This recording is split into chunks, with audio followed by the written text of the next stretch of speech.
Can you recover compensation in Pennsylvania if you're partially at fault for causing your injury?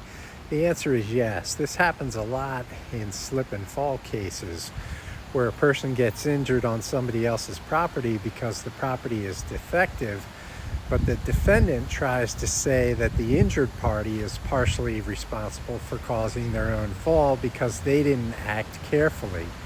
In that situation, it'll be up to the jury to decide whether the defendant was negligent for having a dangerous condition, and if so, did that contribute to the injuries?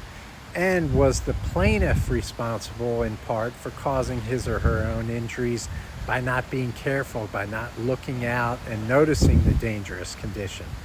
Then if the jury finds that both are negligent, the jury has to apportion the negligence between the two of them, set percentages for each. As long as the plaintiff is not held more than 50% responsible, then the plaintiff can still recover compensation, but his or her compensation will be reduced by the percentage of his or her fault. So if the fault's 20%, the compensation is reduced by 20%.